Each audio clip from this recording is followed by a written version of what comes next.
Ahoy and welcome. This is Admiral. In this chronological crossover episode, we're going back in time to the game that started it all, to take a look at the predecessor to Age of Kings, to see if we can unearth some ancient technologies that could have interesting applications for AoE2. Technically, I'll mostly be referring to Return of Rome, the DLC that added an updated version of the original Age of Empires as a separate game mode within AoE2, along with the addition of the AoE2 Roman civilization. But for purposes of this discussion, I'll sometimes be referring to it as AoE1, as I consider it to be the most current iteration of the game from 1997. Now, AoE 1 and 2 share a lot of common elements, and apart from covering different time frames, the ancient versus the medieval world, Age of Kings and its DLCs can be seen as largely inheriting, adding, and improving upon those features that made its precursor a critical and commercial success, and AoE 2 even more so. So much so that many features from AoE 2, such as market trade, scenario triggers, and even technologies such as conscription and town watch, have been added to AoE 1's gameplay in Return of Rome.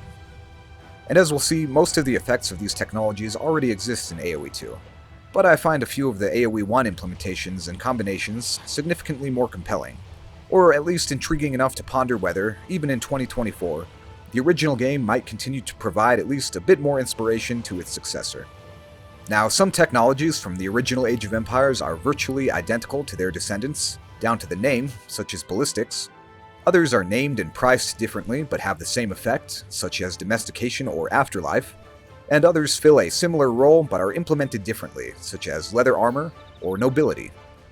To qualify what I mean for best for this discussion, I'm referring to technologies that I think are most interesting, rather than just the most powerful ones. The Age of Empires metallurgy technology, for example, is just a more powerful version of Blast Furnace, which isn't inherently more interesting and would have negative balance consequences within the context of the generally more toned-down attack values of AoE 2. So I'm going to be focusing on those that are most different from AoE 2 technologies, but in ways that I think provide the most potential inspiration for future unique or generic techs for AoE 2, or that may have already been the inspiration for some recently added technologies. This is by no means a proposal for all of these techs to be added as is, but it's more of a thought experiment and comparison with potentially inspirational implications.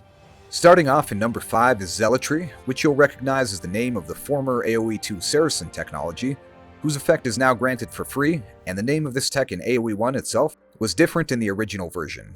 In Return of Rome, however, this is a temple technology that makes your villagers stronger in combat, but less efficient at collecting resources. So it's similar to Supremacy, but with a trade-off, or arguably similar to Flemish Revolution, but less extreme in the immediate sense in that your villagers can still work. I'm kind of intrigued by the concept of citizen warriors implemented in a way different from both Supremacy and Flemish Revolution, but I understand that upgrades that make units worse in any way are very controversial at best, and for the most part I think it's good that AoE 2 mostly avoids this type of design. So despite thinking this is interesting, it's probably best left as an AoE 1 exclusive.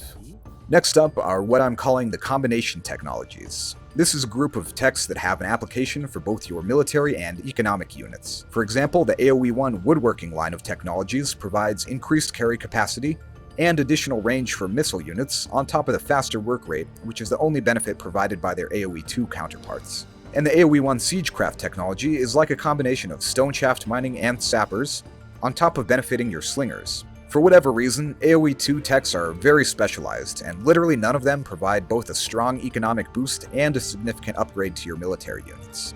By no means am I suggesting the merging of woodcutting and fletching line technologies in AoE 2, as that's a very finely tuned balance that I wouldn't want to disrupt.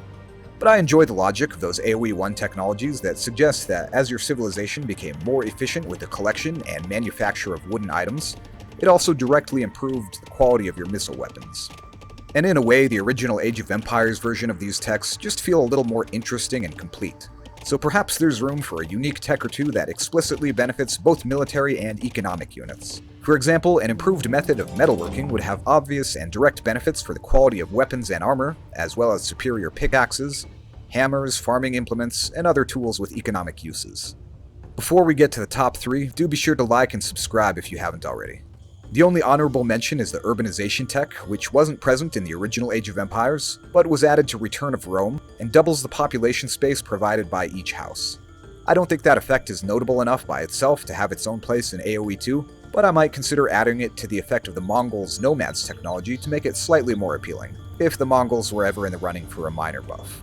Moving right on to third place, we have the Medicine technology, which doubles the healing rate of priests. While it's true that this effect exists in AoE2 as the Byzantine team bonus, and may have been part of the inspiration for the new-ish Saracen technology Bimaristan, outside of these two situations, there's no way for any other civilization to improve the healing rate of their monks. Which seems a little strange to me considering there's a technology called herbal medicine that increases the healing rate of buildings by a whopping 500%, but it seems that this salubrious soup is inactivated by sunlight or inevitably gets spilled anytime someone tries to take it outdoors. But I don't think it would be unreasonable if this tech improved monk healing rates by 25 to 50% as well. It just seems strange to me that it has such an enormous effect on buildings, but absolutely no effect on monks.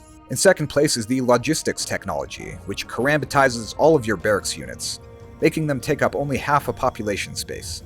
And this has been suggested as a way to improve the AoE2 swordsman line, especially before some of the more recent improvements and technologies such as gambesons. While I wouldn't want to cheapen the karambit's ability by importing this technology wholesale, it was likely the inspiration for similar techs affecting other units with smaller effect sizes, such as the Mahayana tech of the Bengalis, or the more recent Aznari cavalry of the Georgians. But the AoE1 implementation of this technology definitely made their swordsman line worth considering in late game, especially given their lower costs and the lower original population limits of AoE1. And this stands in sharp contrast with the long and arduous journey of making AoE2 swordsmen more useful, a journey which some may still consider incomplete. But it's intriguing to consider a smaller effect applied to AoE2, or even benefiting different unit lines, such as archers, ships, or trade units. In first place, I'm going with the AoE1 coinage technology, which does several things that I like, including one that doesn't exist at all in AoE2 as a technology effect, extending the longevity of a natural resource. In addition to filling a similar role to AoE2's banking technology, eliminating the tribute fee, this technology combines the effect of AoE2's gold shaft mining tech with improved carry capacity, and gold mines lasting 25% longer.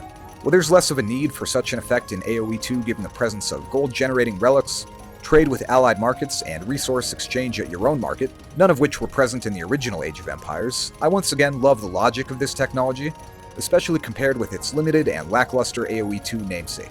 Historically, the minting of coins was an important practice that not only increased the efficiency of exchange, as reflected partially in the AoE2 effect, but also put the royal or imperial stamp of legitimacy on a coin, and was a profitable endeavor for mint owners, increasing the value of a given amount of a precious metal, so the additional gold longevity of the AoE1 tech is very appropriate.